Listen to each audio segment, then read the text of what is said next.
E aí, tudo tranquilo, não? Tudo bem. Uma correria hoje, mas deu tudo certo. Cara, esse momento aqui de a gente acha que não tá na quadra, a gente tá trabalhando 10 vezes mais do que trabalhava antes, viu? Cara, impressionante, como que a gente achou que ia ficar parado, até que no começo foi, mas depois começa a aparecer um monte de coisa para fazer, né? É. Até porque, teoricamente, o negócio não para, né? Pode parar momentaneamente ali a aula, mas o negócio em si não para, né? Exatamente. Bom, Marcelão, obrigado aí por aceitar o convite, né? E a ideia aqui das lives é a gente poder estar falando um pouquinho sobre temas, contar um pouquinho de histórias e divergir opiniões aí, né? Ou compartilhar opiniões e sobre o trabalho. Então, eu queria que você se apresentasse aí para o público que tá aí, falar um pouquinho do Marcelo, o que o Marcelo faz hoje e para a gente dar esse start aí. Beleza. Então vamos lá. Meu nome é Marcelo Sadoval, né? Eu sou eu sou coordenador geral da Academia Dyer Tênis em São José dos Campos. E antes de qualquer coisa, eu quero agradecer o seu convite, tá? Agradecer aí o convite e a oportunidade de estar falando um pouquinho aí de mim, do meu trabalho e da gente, né? Que a gente já se conhece há tanto tempo. E, sei lá, vamos 20 anos aí, Aaron? Por aí. Faz uns Por 20 aí. anos. Então, e eu sou lá o coordenador geral da Dyer Tênis, nós temos lá algo em torno de 400 e alguma coisa, 400 alunos. E, e lá eu coordeno, eu faço a coordenação geral, né? Tanto dos eventos, como dos professores, como das clínicas, enfim, uma coordenação geral. A parte de gestão também, faço parte da gestão administrativa, então tem momentos que eu estou em quadra, tem momentos que não. E, e depois que eu montei uma equipe de competição já há alguns anos, eu tenho conseguido estar mais dentro da quadra na parte da tarde. Fora da Air Tênis, eu tenho um projeto, um instituto que chama Instituto Pro Tênis. Esse instituto, nós conseguimos lei de incentivo fiscal, né, apoio das empresas através da 3% de IPTU e ISS, e nós damos tênis nas escolas municipais de São José dos Campos, com um professor de tênis e um professor de educação física da rede. Tá? Nós fizemos esse trabalho em 2015, atingimos aí 3.890 crianças, 2015, 2016. Legal. 2017, 2018 deu uma parada, a gente não conseguiu captar, e 2019, ano passado, fizemos também, atingimos aí também algo em torno de 3.000, 3.500 crianças, mais ou menos. E aí, 2020, com essa pandemia aí, a coisa deu uma parada, né? Já tínhamos projeto aprovado, tínhamos 4 projetos aprovados, como é um instituto, na realidade chama Instituto Esportivo do Vale do Paraíba, e o nome fantasia é ProTênis. Então, tínhamos aí 4 projetos aprovados: tênis nas escolas, tênis nas quadras públicas de São José. Então, nós faríamos clínicas nas quadras públicas, gratuitas para a comunidade, crianças e adultos. E aí nós tínhamos um projeto aprovado, temos, né, um projeto aprovado de golfe adaptado, tá? E um de futebol para criança em iniciação, Legal. no Martins Pereira e nos campos aí da cidade. Mas aí com a pandemia acabou parando enfim, a gente vamos ver o que vai acontecer, né? Fora isso, eu tenho mais 2 projetos paralelos ainda, que é a Federação Paulista, tem um departamento da Federação Paulista de eventos e todos os torneios G2, G1, Next Gen, Copa Futuro, passa por esse departamento, que é o departamento do Cone Leste. Então, tudo que vem aí da Dutra, desde Lorena para cá, que seja da federação, passa por esse departamento. Esse departamento está comigo, está com o Leandro Affini. Nós estamos juntos nesse departamento. E o ano passado realizamos algumas coisas aqui, Campos do Jordão, Guará, São José, Taubaté. Esse ano nós iremos entrar com Jacareí, Lorena, Pinda, Monhangaba, mas agora parou, Sim. né? Vamos esperar o retorno. E tem um quarto projeto paralelo, que é a minha sociedade, uma parceria com o Flávio Sareta. Então, nós fazemos clínicas e festival de tênis pelo Brasil. O ano passado fizemos algo em torno de 9 ou 10. E esse ano já tínhamos fechado mais ou menos algo em torno de 7 eventos. Então, tem eventos fechados, corporativos, né? Que nós fazemos para empresas. Então, é algo fechado, não pode tirar foto. Tem 12 empresários, 14 empresários, coisa mais restrita. E coisas grandes, abertas, que nem foi no IP, tinha mais de 120 pessoas. O Multilibro em São Paulo também, fizemos um evento passado aí aberto, tinha 80, 90 sócios, algo assim. Então, são essas 4 vertentes que hoje eu trabalho, né? E junto a isso, ainda com a minha equipe de competição, eu ainda arrumo algum tempo para viajar. Então, se eu não estou viajando dentro do Brasil, no estado de São Paulo, enfim, ou dentro do Brasil, no Brasileiro, essas coisas, ou Copa das Federações, enfim. Os últimos 4 anos eu saí bastante. França, Alemanha, Bélgica, Holanda, Espanha, Portugal, Argentina, e fazendo uma mescla de torneios e treinamentos, Legal. né? Inseridos nas academias treinando e sempre com algum torneio no final. Legal. É legal isso, né, Marcelo? Que, né, hoje, quando você foi morar em Portugal a primeira vez, que ano foi? Você foi para Portugal? Então, eu fui para Portugal em 2001 e fiquei até 2010. Não, eu fui para Portugal em 2000 a 2010, E no ano de 2000 eu voltei para o Brasil, fiquei 3 meses e voltei para Portugal. Então, mas conta desde 2000, né? E lá eu coordenava 2 clubes grandes, um resort dentro do clube de golfe, que chama Vale do Lobo Tênis Academy. Eram 14 quadros de tênis, eu coordenava lá 16 treinadores.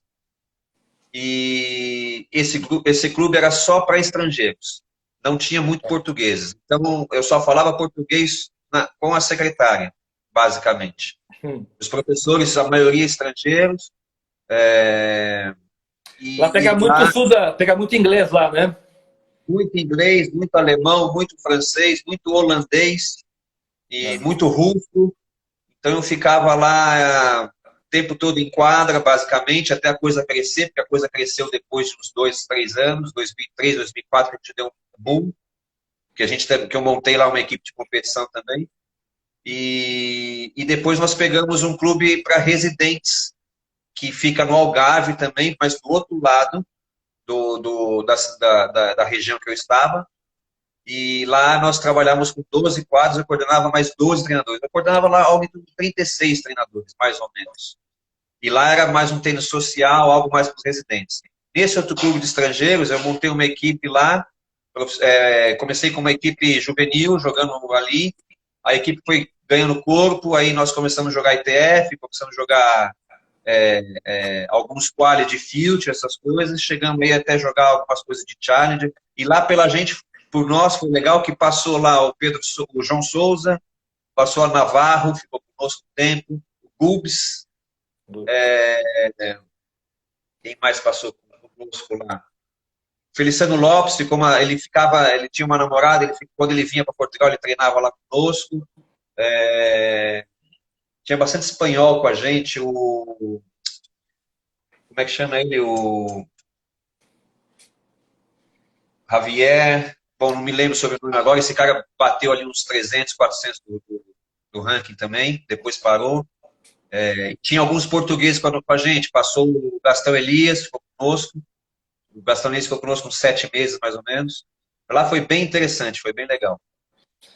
Ali, que a região ali tem muito, eu tive lá e uma sequência de Futures, tem início do ano, tinha feminino na época, né? Quando eu estava com a Paula e quando eu estava com o Kirmair, né, coordenando ali a parte do Kirmair.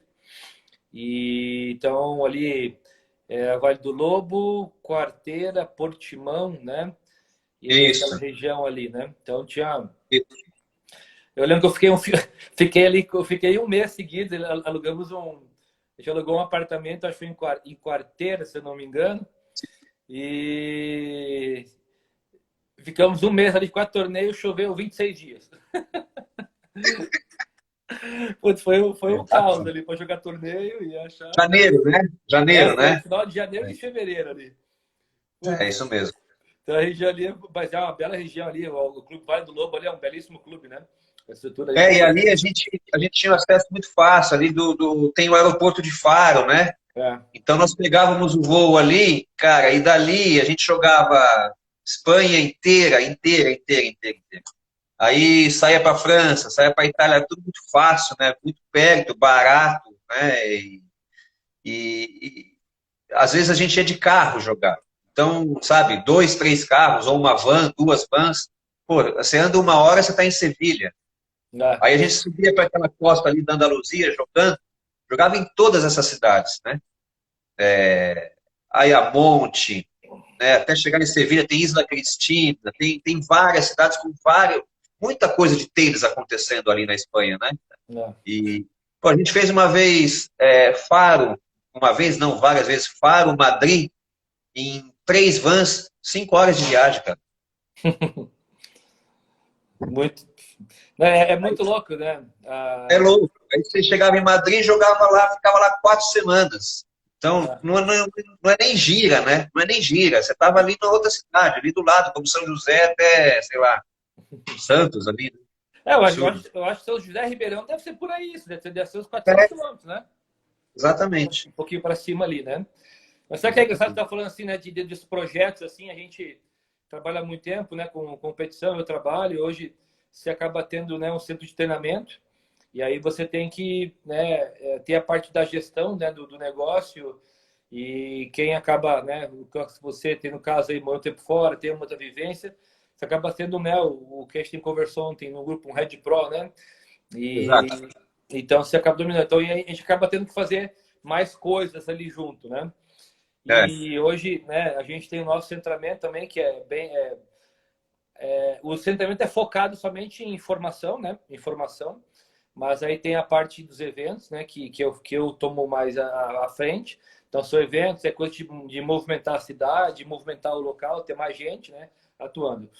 E, e o que é uma coisa assim, sempre engraçada, né? A gente compara muito com lá fora, né? É como a gente consegue transformar isso aqui, né? Então, a minha ideia, é. assim, né, que eu vejo, né, você que viaja bastante, assim, né, como é que são, que você tem planejado, assim, como é que você pensa a questão do treinamento, né, de formação juvenil, criança, que nem aspecto social, que tem, que é uma coisa muito, eu acho uma coisa muito bacana, né, a gente poder... o tênis ainda é um esporte, eu acho que tem muita gente conhece, mas é muito pouco praticado, né? Muito Sim. diferente do que é na Espanha, né? Ou na França, né? São duas referências, né? Então, como a gente poderia, né? O que vocês fazem lá para desenvolver, né, o tênis e como é que vocês trabalham a questão de enxergar a competição, a formação de atletas lá no trabalho de vocês? Então, lá na academia a gente tem um trabalho de escola de formação realmente, né? Então nós começamos, até cada plano nosso tem um nome, né? Então nós começamos com Kids, crianças aí de 3 a 5 anos, e o trabalho bem lúdico, com as bolas, enfim, coloridas. Do Kids, naquela quadra Le Petit, né? Que é uma metodologia francesa, que você conhece. Na época, a gente trouxe essa metodologia para São José dos Campos, ficamos 1 ano com o Le Petit, e depois nós começamos a formatar o nosso plano de trabalho, pegando um pouco do Play and Stay, pegando alguma coisa do Le Petit, pegando alguma coisa da vivência nossa, dos nossos professores, da minha vivência fora, e montamos ali a nossa apostila de Kids. Dali a gente sobe para o Upper Kids. O Upper Kids ali já entra nos 3 quartos de quadra, com as bolas, com as dimensões. E depois ali a gente sobe para o Dyer 10, que é algo um pouco mais próximo do que se faz. Aí a gente está com bola verde ali ainda e alguma coisa já da bola convencional. E aí depois nós vamos para a pré-competição, que aí os garotos treinam 3 vezes na semana e depois nós vamos para a competição, que é o nosso Team Dyer. Nós chegamos a ter aqui na academia, há algum tempo atrás, o alto rendimento, então estava conosco o Gabriel Assé, o Aduda Piai, o Zampa, o Zampieri ficou um tempo com a gente, estava o Tava o Ídio, o Fernandão Escobar, também, não tava aí? O Fernandão Voé estava junto, né? o Fernandão Goes estava aqui nessa época, estava o Sareta também, o Sareta ficou aqui perto de um ano, mas depois as coisas foram mudando tal, e nós não ficamos mais com alto rendimento, porque você sabe que o que acontece aqui no Brasil, né? É difícil você manter algo a longo prazo, né? As pessoas buscam, às vezes, outras vertentes, vão para outros lugares, e, esse é o nosso trabalho até então. Na equipe de competição, a gente tem garotos jogando torneios abertos, jogando torneios federados, jogando torneio nacional, e alguns saindo para alguma coisa de torneio internacional. Combate, essas coisas. Mas, em tese, nosso grande diferencial é ser realmente uma escola de tênis, né? Uma escola de formação. Eu até estava comentando outro dia, pouca gente sabe disso, mas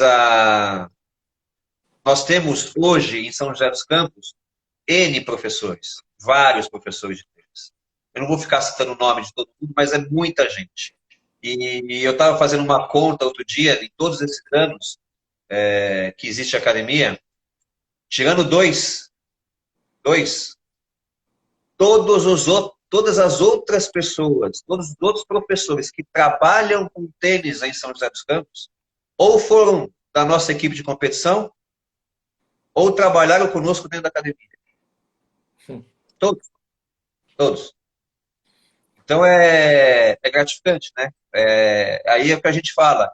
Nós somos uma academia de tênis, mas somos uma escola de formação. Além de formar tenistas para a universidade, nossa, teve ano que a gente mandou 10, 12 garotos para a universidade. Na mesma leva, assim. Além de formar tenistas para a universidade, além de formar na parte social, cidadãos, nós também conseguimos abrir campo de trabalho com essas pessoas. Todos. E hoje elas estão no Vale do Paraíba todo. A região tem bastante quadra ali, né, Marcelo? Tem bastante gente que joga tênis em São José dos Campos. Tem o quê? Tem mais de 1 milhão de habitantes? São José dos Campos, o censo dele está em algo em torno de 700, 800 mil habitantes. É igual Ribeirão. Mas na realidade é mais, viu, Alon? Eu estava conversando, porque eu estou dentro da prefeitura também, né? Muito inserido lá no projeto. Então, eu estava outro dia conversando até isso com o prefeito que chama Felício. A gente estava numa reunião, eu falei, Felício, isso aqui tem mais de 800 mil habitantes. Ele falou, Marcelo, isso aqui tem 1 milhão de habitantes. Só que o censo mostra ali algo em torno de 700, 750, 800 mil habitantes, entendeu? Mas aí você pega a Dutra aqui, né? É um absurdo. Porque aí você vem lá de baixo, vem Lorena, vem Caçapava, vem, né, Pinda. Já pulei cidade, já tem Aparecida, Taubaté, Jacareí, Que é grande São José dos Campos, vamos dizer assim, né? é o Cone Leste, que é o Cone Leste. É que nem Ribeirão Preto. Ribeirão Preto são perto de 700 mil, mas a região de Ribeirão Preto são 2 milhões e meio de habitantes que consomem em Ribeirão, né? Basicamente, em comércio, uma região centro. E é legal, Marcelo, tipo assim, uma das crenças que, né, a gente sempre conheceu junto e a gente formou boa parte com o mesmo cara que foi o Kirmair, né? E toda uma história aí com ele. E assim, uma coisa que eu acredito muito, né, no processo de formação é cada vez mais, tipo assim, eu gosto muito da escola do método da França, assim, né, da estrutura que eles têm, né? E aí tem que trazer para as nossas realidades e as nossas capacidades aqui no Brasil. E uma coisa que eu tento fazer muito lá no meu centramento é uma regra assim de organizar por nichos e capacitar técnicos dentro dos perfis, né? E você tem um cara muito bom no início de chegada com uma criança, depois tem o outro cara que já trabalha mais com expertise de treinamento, né? E aí depois tem um outro grupo, então eu divido assim. E é engraçado porque você fala assim de trabalhar, né? E pessoas... Muita gente vem para o meu tratamento, fica estágio, vai embora e tal, segue, né? Tem muitos caras aí. Mas como é difícil hoje, né, achar pessoas que tem, né, o sonho de trabalhar com tênis, assim, de ser formador, de ser um cara que vai lá e ter, né? E você achar isso. Eu tenho uma equipe muito boa, digo assim, muito, muito forte hoje. depois de 7 anos montando, né, uma estrutura, né? Mas mesmo assim é difícil de ver, né? Que é a questão que a gente fala assim de ter um treinador técnico de tênis, não um professor, que a gente até comentou esse dia sobre isso, né? Então, uma coisa importante aí, eu acho que essa é a grande diferença, assim, né? Quando você resolve ter uma equipe de trabalho, de formação, e aí você querendo, precisa especializar para poder ter os links, né? Da progressão e não ter aquele trabalho que a gente fala. Porque, às vezes, se você não faz isso, eu creio que até na própria estrutura que você tem, você volta, você perde o gancho, né? Então, eu tenho que ter caras por níveis, né? Até, nem por idade, eu acho que é por nível é melhor do que por idade, né? Nível, vamos dizer assim, nível A, B, C, D, F, vamos tipo assim, né? Vamos começar pelo F, né? F, E, B, D, C, B, A, né? E aí, para não perder tempo, né? Como é que você enxerga isso lá? E é assim mas você pensa o trabalho de vocês? Da realidade, eu dei eu vou te contar uma coisa que aconteceu comigo aqui. Quando eu fui para Portugal em 2000, eu fui com, né, naquela época a gente estava ali na CBT, o Kimair, o Daniel, enfim. E o Kimair foi para um congresso lá em Portugal e quando ele voltou eu estava fechando minha academia em Atibaia e ele me ligou e falou assim, olha, eu preciso de um cara 3 meses lá para levar o que a gente faz em Serra Negra e para trazer o que eles fazem lá, porque essa região em Portugal é muito estrangeiro. Então, os professores são de diferentes escolas.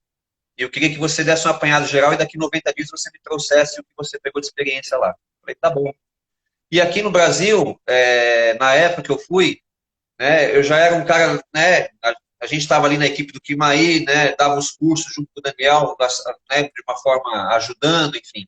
E, então já existia um certo conceito, né, já era um pouco conhecido e tal, e cheguei lá em Portugal.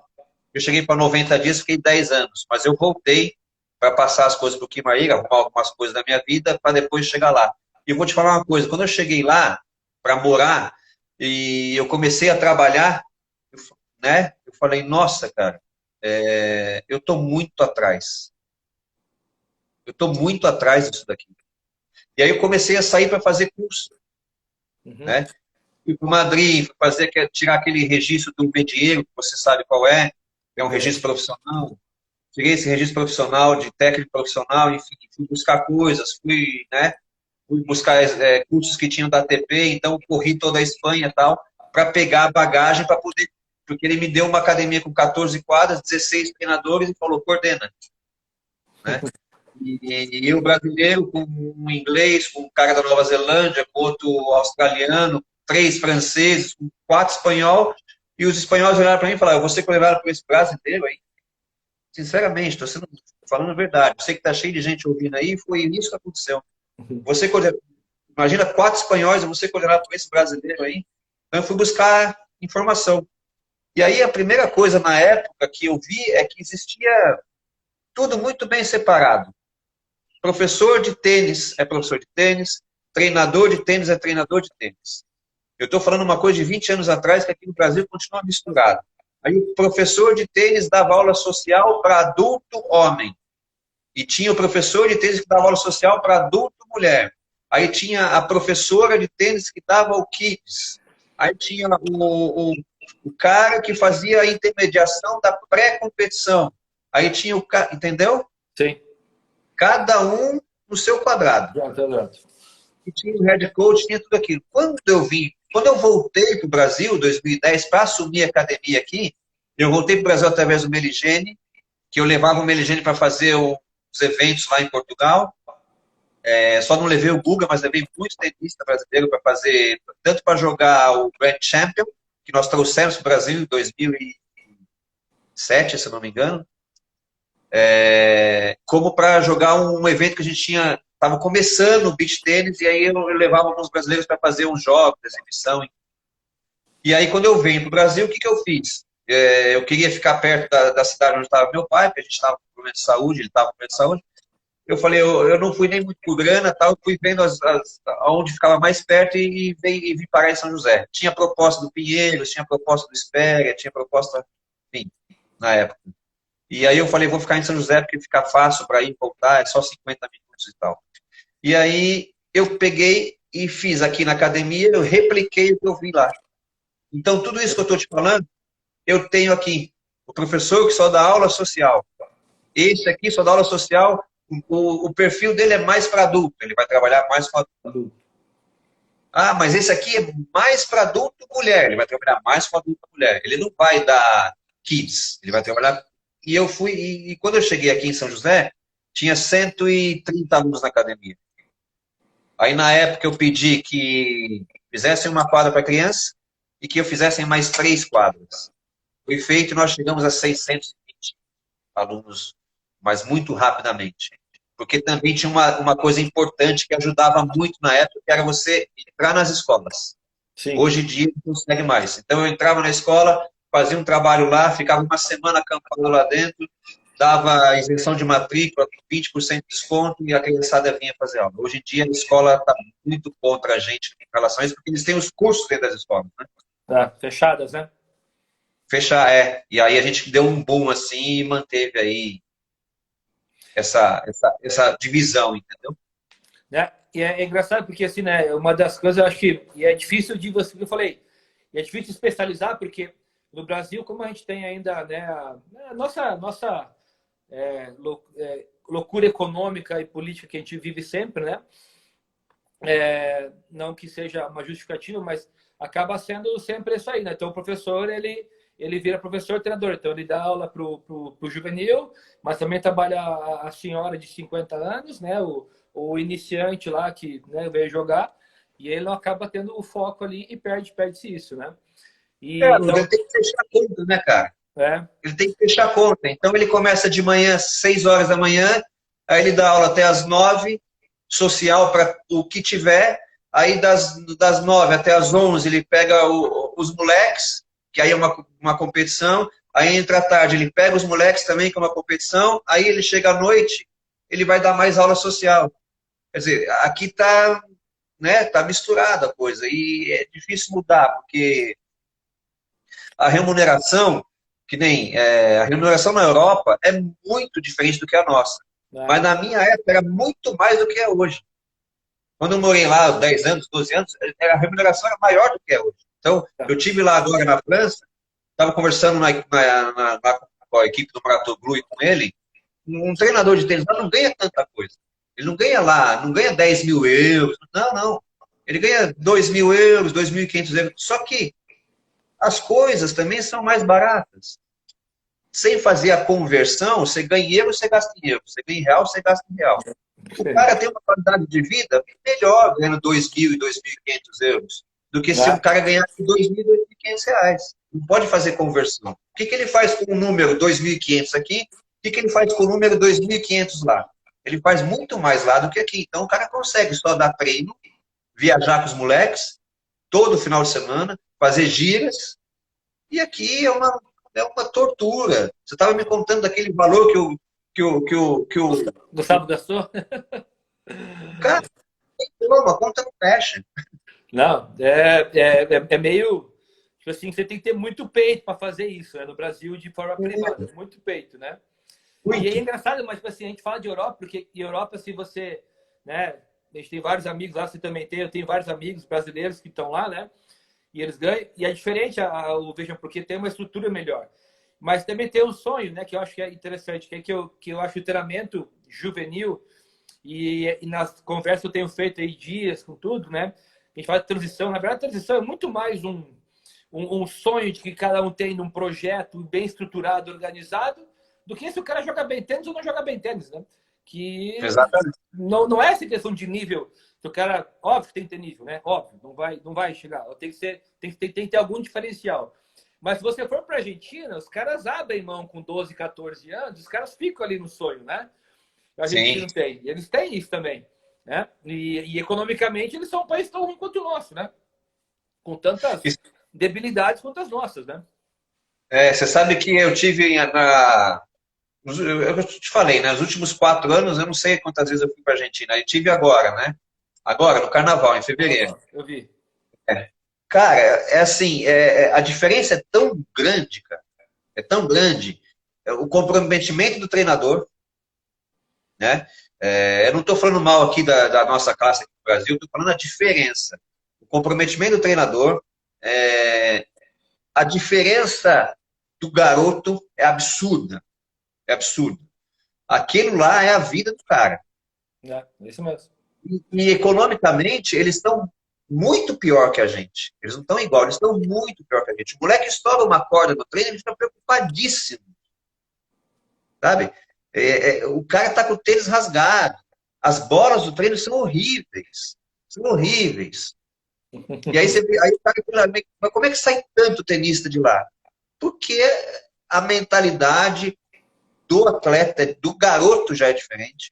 O comprometimento do técnico é diferente. E a interferência do pai é praticamente zero lá. Existe interferência, existe, mas não é que nem aqui. É. Não é que nem aqui. Então, assim, para mim, né, sem falar em instituições, que a gente vai crescer, né, a conversa destoa, existem o tripé tem, né, são 3 pés na rotina.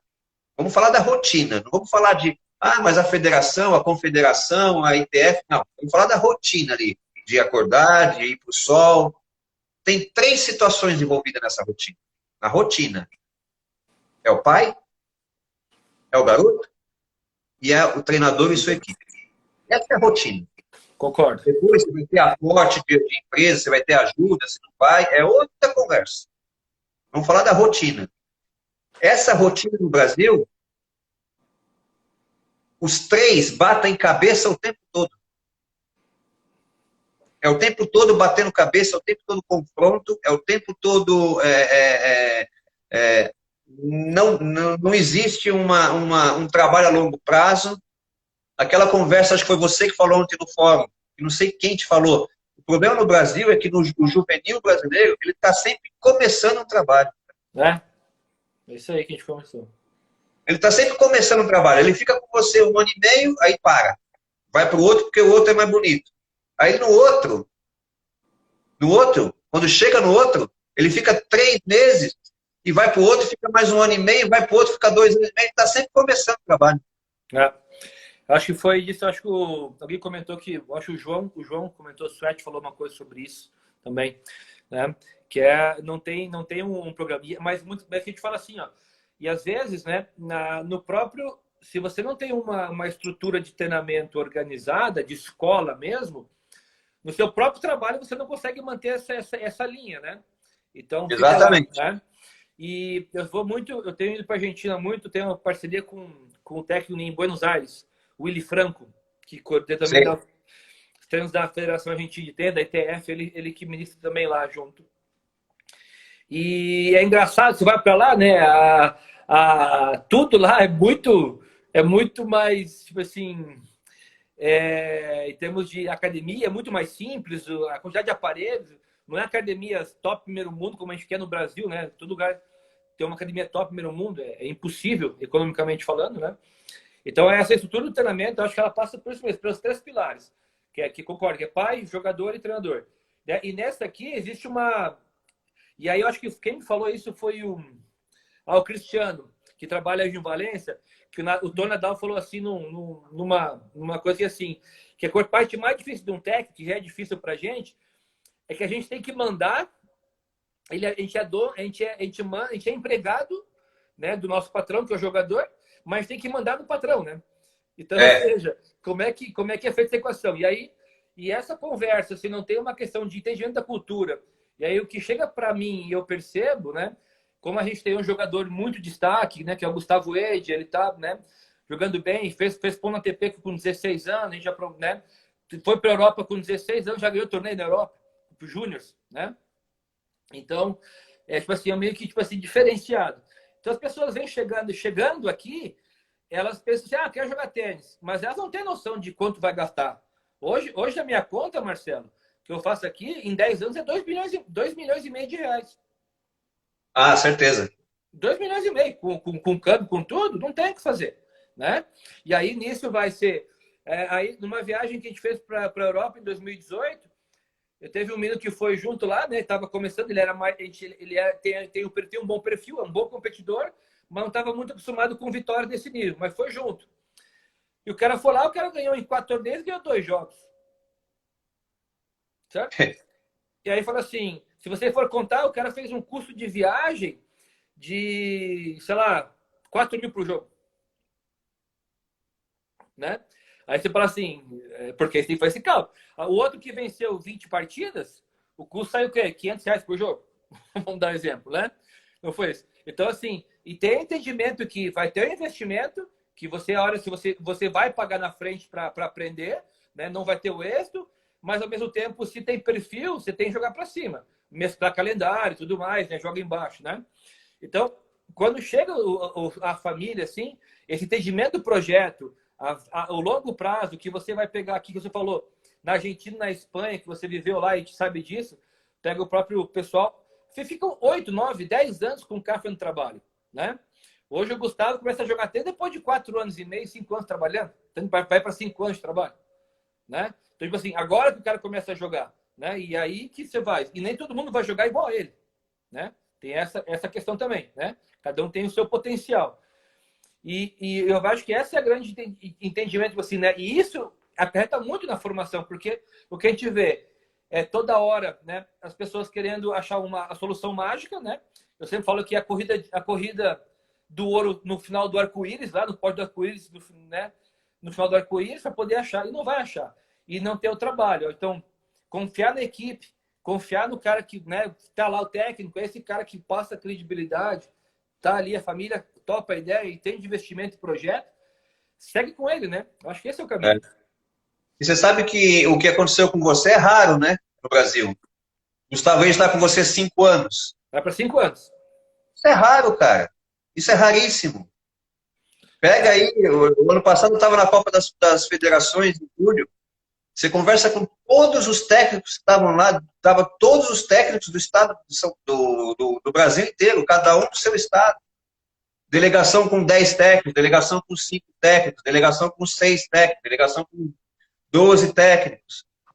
Todos a mesma conversa. Né? Ninguém fica com garoto no Brasil 4, 5 anos. Muito difícil. Tem garoto que chega a ficar 6 meses no lugar e já muda. Como é que você consegue fazer um trabalho? Não consegue. E aí, eu vou te dizer, o nosso trabalho assim, é muito legal, né? Que eu sempre falo assim, né? Os pais deles são extremamente conscientes e sabem tudo, né? Tudo planejado, tudo com entendimento do quanto vai ter que investir, né? E você te contei um valor do quanto foi ali a brincadeira de ir para a Austrália, né? Então, é uma coisa que pensa e a gente vai atrás, acha parceria, né? Eu montei uma base em Barcelona para justamente viabilizar um lugar mais barato, para os caras não ficar gastando tanto dinheiro, não pagar hotel e nada. Então, é uma raridade mesmo, assim, são poucos. Eu tenho mais 2 meninos que estão comigo bastante tempo e estão começando a jogar bem, né? Só que eles vão jogar bem mais tarde. Eles vão jogar bem com mais idade, não com 18, né? Vão jogar bem com 20, 21, 22, né? E tem que entender que vão ficar 6, 7 anos, né? Só que o problema é que entra aí, né? O que acontece, eu acho muito nisso, Marcelo, é que, de repente, assim, você tem um menino muito bom de 12 anos, certo? Sim. Aí ele vai lá, de repente, naquele ano, ele ganha todos os torneios brasileiros de 12 anos. Aí, o que acontece? Todo mundo vai para a academia do Marcelo. Exatamente. Né? Marcelo. Aí, em outro lugar, né, tem o cara que tem 14 anos. Aí vai lá em outro lugar. Então, tipo assim, as pessoas ficam atrás da fórmula mágica, né? E não daquele cara. Porque, assim como eu também tenho gostado, eu tenho um monte de outros caras que não ganham torneio. Claro. Certo? Então, eu tenho alguns, então eu tenho trabalho. Só que cada um tem uma timeline, né, de trabalho que vai organizando. E esse processo na formação do tenista, que é muito. E aí entra uma questão de que eu acho que melhorou muito, nos últimos anos no Brasil, assim. Nós temos já bons técnicos, caras com bom trabalho, com bom entendimento, que a competição, ela não é um troféu de vitória, é uma parte de um processo do pilar que você falou, né? Exatamente. É parte do processo. E aí esse entendimento aqui, frente da família, entender que se o cara vence ou não vence, não tem diferença, certo? E mais uma coisa, né, Haroldo? E mais uma coisa importante falar, se você tira os gênios, porque as pessoas só veem os gênios. Sim. Né? Vamos tirar os gênios. Gênios que eu falo Federer, Nadal, Murray, Djokovic. Vamos tirar os gênios. A grande maioria não ganhou tudo com 10, 12, 14 anos. Ele ganhou depois. Com certeza. Se você tirar os gênios da linha de frente, a grande maioria, que são os normais, vou colocar assim, mas que chegaram a jogar um tênis profissional, se enfiaram entre os 100 do mundo, eles não foram também juvenis tão assim brilhantes. Né? Foram juvenis normais, ganhava, perdia, fazia uma semifinal aqui, perdia na primeira rodada ali e foi indo. Né? Aqui apareceu uma pergunta interessante, não sei se você viu, Carlão, dentro desses 3 pilares aí, né, de forma sucinta, poderia dizer o papel de cada um deles. Eu vou dar minha opinião. O papel de cada um deles é cada um ser eles. O pai tem que ser pai. O técnico tem que ser técnico e o atleta tem que ser atleta. O que o atleta tem que fazer? Ele tem que dar, não é 100%. Ele tem que dar 110% todos os dias. Todos os dias. Se ele der 80%, 50%, ele vai falar que quer ser jogador profissional, ele vai falar que quer chegar lá, só que ele não vai fazer para chegar lá. Qual o papel do técnico, na minha opinião? Ele tem que fazer esse garoto, esse atleta, esse jogador, dar 110% todo dia. Ele tem que ter o convívio com outros treinadores. Ele tem que ter intercâmbio com outros lugares. Ele tem que ter a cabeça aberta para poder receber jogadores, e passar seus jogadores e receber de volta. Ele tem que se atualizar sempre. Então, vai beber em várias fontes para se atualizar e aumentar a sua caixa de ferramentas. Ele tem que saber não só de tênis, ele tem que saber da vida, tem que saber de política, tem que saber o que aconteceu hoje aqui nesse país, ele tem que saber várias coisas.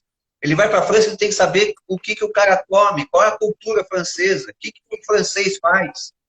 Eu vou ficar 4 semanas na Espanha, eu vou para tais cidades, o que tem lá para...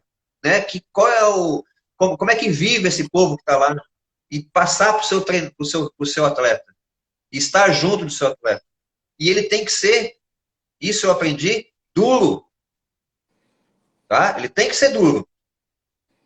Técnico de jogador que quer ser profissional, que está buscando profissional, que é muito amiguinho, é difícil, hein?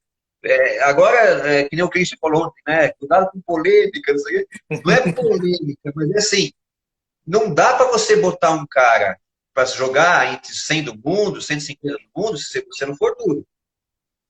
Tem que ser duro. E aí, o atleta tem que fazer papel de atleta e não ir reclamar para o pai que você foi duro. Na verdade, o ser duro que eu entendo, né? Tipo assim, só complementando, é porque a gente tem que falar as verdades, né? Você tem que dizer o que tem que ser dito às vezes, né? Então tem hora que o cara pensa uma coisa, você vai dizer aquilo lá, que a realidade é outra, ele se assusta, né? Mas é a realidade. E o pai, né? Só concluindo para o Carlão, o pai tem que ser pai. E a pior posição que tem é pai, porque eu sou pai, eu sei o que eu estou falando. Né? E você tem que, infelizmente, no Brasil, pagar a conta, que é a verdade, você que paga a federação, você que paga o técnico, é você que paga... E o pior, não dá para você se intrometer. Você está pagando uma coisa que você não sabe, você não entende, e ainda não dá para você se intrometer. Né? Lógico, diálogo, conversa, ok, mas não dá para o pai tentar fazer papel de técnico. Não dá para o pai achar que ele vai montar uma equipe, que ele vai... Não, o pai é pai. O pai é pai. E não dá para ele cobrar do garoto numa idade, né, menor, ou já numa idade, né, ou botar a frustração dele em cima do garoto. Né, ou em cima do atleta, sendo que talvez seja a pior posição do pai, né? Eu não sei o que é pior. Por isso que eu falei ontem no fórum, é 33% de cada. Né? Aí alguém falou, não, 25%, porque tem... Não, vamos falar do dia a dia da rotina. É 33% de cada. Se o 33% de cada ocorrer, a chance aumenta das coisas funcionarem. Minha opinião, né? Não, mas eu concordo, né? E é muito difícil. E assim mesmo, como o técnico também tem a posição dele de chamar a sua responsabilidade, né? Que é uma coisa que talvez hoje a gente está vivendo assim, pela circunstância, a gente se obrigou a se entrosar mais com os técnicos, né? A conversar mais, a ter mais coisas que não tinha antes, porque a gente primeiro tem muito medo, né? A gente tem um medo de intercâmbio no Brasil, é cultural nosso, a gente tem que mudar esse paradigma, né? A gente tem hoje, cara, tem lugares muito bons hoje, tem, né? É sabido, né? E então a gente tem que ter, primeiro, assim, humildade, né? Nem você faz, a gente faz, não muito, né? Viaja, vai conhecer a academia, vai conhecer o lugar, vai ver como é que é o mundo, né? Para você passar para o cara. Quando o cara fala assim, eu quero jogar tênis. Beleza, eu quero jogar tênis? Ok, você tá a fim de fazer A, B, C, D, F, G, H... Pai, você quer fazer A, B, C, D, né? Treinador, você quer também? Então, essa toda a relação é importante. E nessa linha, o cara do técnico, eu falei, essa responsabilidade, é tipo assim, que nem hoje o Gustavo. O Gustavo é um cara que hoje ele quase não fica mais no meu treinamento comigo, né? Estando aqui. A gente joga ele mais para fora do que para dentro. Porque o tênis está lá, né? Hã? O tênis está lá, né? Eu tenho, e ele tem que estar onde está o tênis, né? E treinar com gente mais forte, treinar com desafios, treinar com, né? Então não adianta eu querer achar que vai ficar debaixo da minha asinha aqui, que é o conceito, né? Meu jogador, né? E se ele é meu, tem que ter responsabilidade, né? Porque não é meu, né? Se ele é filho, ele é do pai dele e da mãe, né? Não meu, né? Claro. E responsabilidade com o meu projeto de que eu tenho que buscar ferramentas e opções para me ajudar, né? Claro. E a gente vê Nadal, vê Djokovic, os caras buscando um monte de gente pelo mundo inteiro afora, que esses caras são gênios, né? Por isso mesmo que eles fazem isso. Então você fica no processo de, né? Eu acho que esse também é o grande enfoque, né? Que eu vejo treinamento, é poder ter a visão da percepção e com isso você faz a escala de trabalho, né? Quem não tem essa visão é difícil de fazer, né, Marcelo? Exatamente. Você sabe uma coisa legal que o Tony me contou? A gente estava almoçando. E aí ele me contou uma história. Depois ele falou que está no livro do Nadal. Eu li o livro do Nadal e eu não me recordo dessa história. Mas ele me contou. Eu não sei qual Roland Garros que o Nadal ganhou. Foi um deles. Ganhou pra caramba, né? E aí ele tinha depois, acabou o torneio, ele tinha toda aquela, né, entrevista coletiva, e bababá, e tirar foto na torre, enfim, e um monte de coisa, né? No dia seguinte, televisão e tal. E se eu não me engano, eles iam jogar Madrid na sequência. Era algum torneio ali. E aí o Tony virou e falou para ele assim, olha, eu vou na frente. Você fica aí, e dessa vez eu não vou ficar ali com você e tal, eu vou na frente, eu vou para Madrid, acho que era Madrid, e eu vou lá, vou estar no hotel, vou aproveitar esse dia que você vai estar aí cheio de coisa, eu vou aproveitar para descansar. Só que eu estou deixando aqui um envelope para você. Você conhece essa história, Lu? Não. Estou deixando aqui um envelope para você, só que você não vai olhar agora. E o Tony me falou, e eu sabia que ele não ia olhar naquela hora, porque o Nadal sempre me respeitou demais. Você vai olhar quando você estiver no avião chegando em Madrid, tá? Faz o que você tem que fazer e depois você abre o envelope no avião, tá? Eu acho que era o sexto Roland Garros que ele ganhava, alguma coisa assim. E o Nadal foi fazer o que tinha que fazer e depois pegou o avião, sentou lá e abriu o envelope. Quando ele abre o envelope, era algo assim, tá? Quinto, sexto Roland Garros. Ele abre o envelope, o Tony, título. Esse torneio que você ganhou, não vou falar aqui, mas foi uma porcaria. Tinha acabado de ganhar Roland Garros pela quinta ou sexta vez. Foi uma porcaria. Ele usou outra palavra. Por que foi uma porcaria? Com esse saque, você não se mantém em primeiro do mundo. Eu já cansei de falar para você, escrito isso, que você tem que aprender a sacar. Você não tem um saque de número 1 do mundo. A maneira que você joga é uma maneira aguerrida, mas você está sempre passando problema para lá. Você não toma atitude jamais. Você não tem uma atitude diferente dentro da quadra. E ele escreveu, cara, e ele me contando isso, um monte de coisa. E arregaçou com o Nadal. Veja bem, quando tinha ganho o Roland Garros pela quinta ou sexta vez, e o técnico estava arregaçando ele. E ele falou para mim, o Tony nesse dia falou, e posso te contar uma coisa, Marcelo? Eu falei, o quê? Desse dia em diante, é que as pessoas não conviviam conosco, o Nadal virou uma chave. Se ele era guerreiro e lutador, desse dia em diante, aquela chave virou, ele virou guerreiro e lutador ao cubo, ao quadrado, ao cubo, 3 vezes mais. A garra dele dentro da quadra para treinar na nossa rotina foi totalmente diferente depois do futuro. Então aí você já vê a mentalidade diferente, né?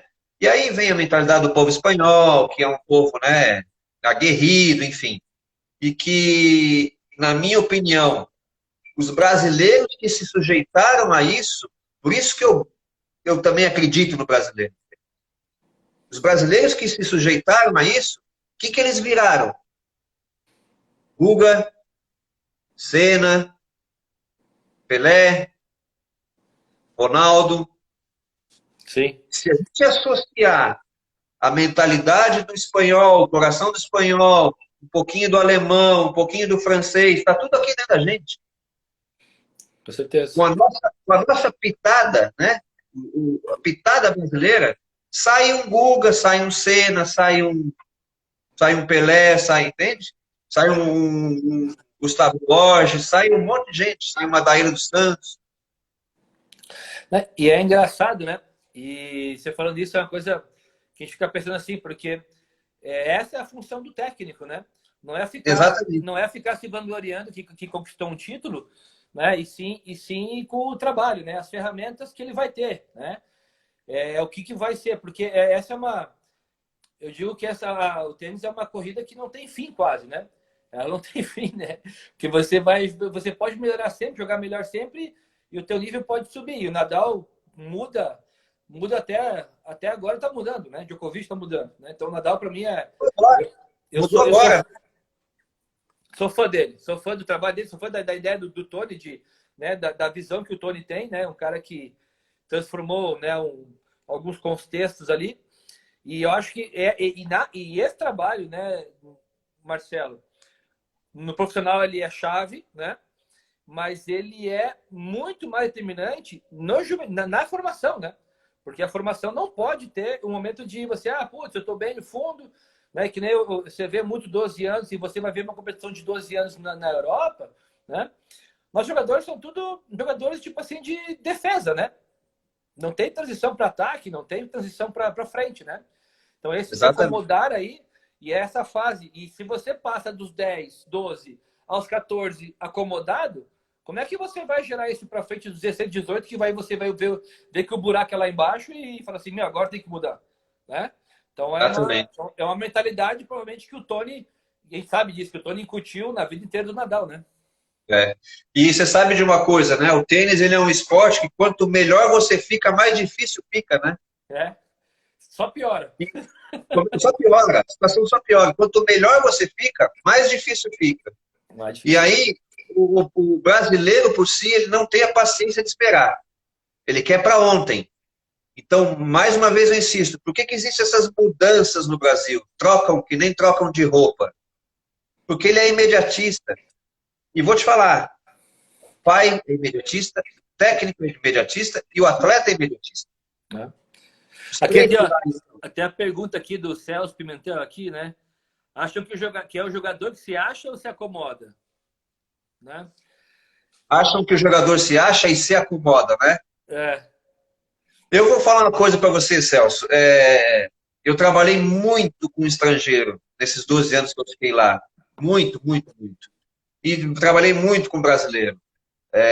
Existe uma diferença brutal, assim, vamos colocar o se achar, tá? O brasileiro, quando ele não estou falando mal da gente, não, né? Mas é a realidade nossa.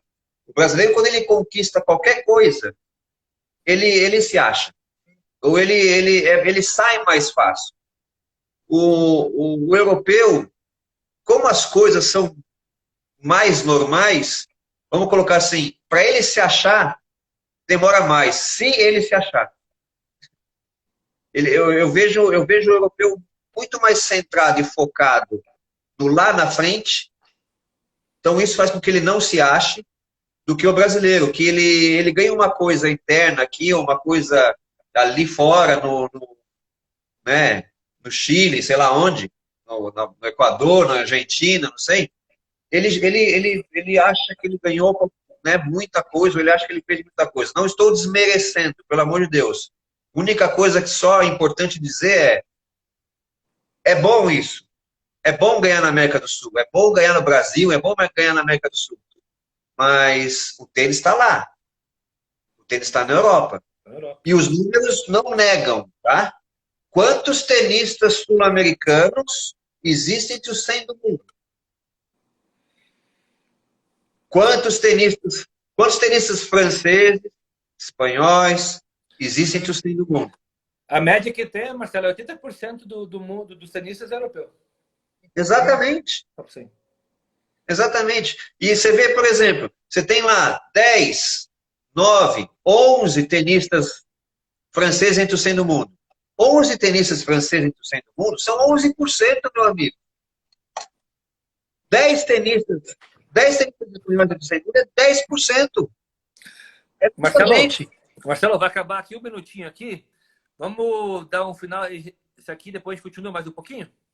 Vamos. O tempo aqui. Eu vou sair aqui e aí a gente volta daqui a pouco. Pessoal, então volta daqui a pouco e a gente continua o bate-papo aqui. Beleza? Beleza.